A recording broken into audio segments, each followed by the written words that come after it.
Today I'm going to teach you 3 ways to find the sharpest aperture on any lens. It doesn't matter the brand or the style of lens, this is how you find it. Let's talk about it. So tip number 1 is probably the easiest and quickest way to figure this out, but chances are you might have already tried it and that's why you're on this particular video. So option number 1 is just to simply do a Google search. Type in whatever the brand is of your lens, what lens it is, and chances are, most likely, possibly, somebody's already figured it out for you. But if they haven't, how do you figure that out? Well, let's talk about the next 2 options. So the first option is not the most accurate, but it can work pretty well.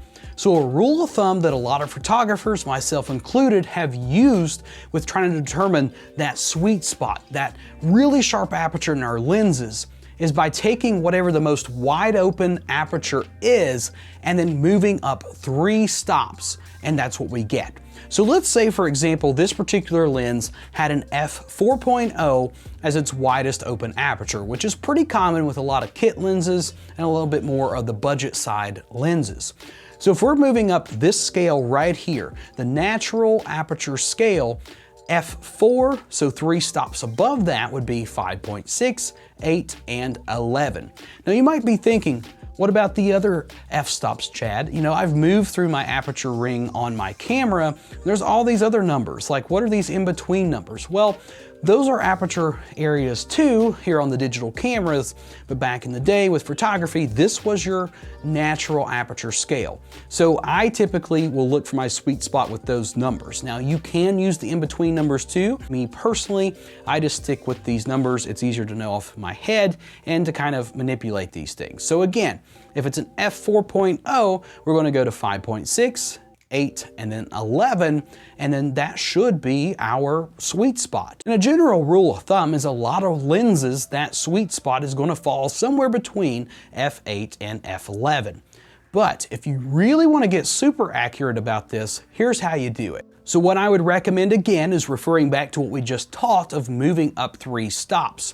And then what I like to do is move up 3 stops. So let's say, for example, that is f11.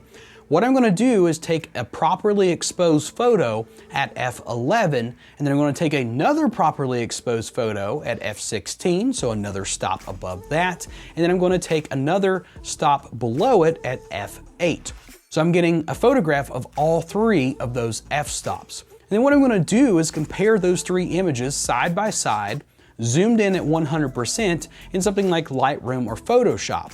And that's going to tell me which one is the sharpest, because clearly one of those is going to be sharper than the other. Now, a good type of subject matter to photograph here would be something like a book or a newspaper with lots of words on it. Because it's a super simple background subject matter to photograph, it's very contrasty because you have that either white or gray like background with black text on top.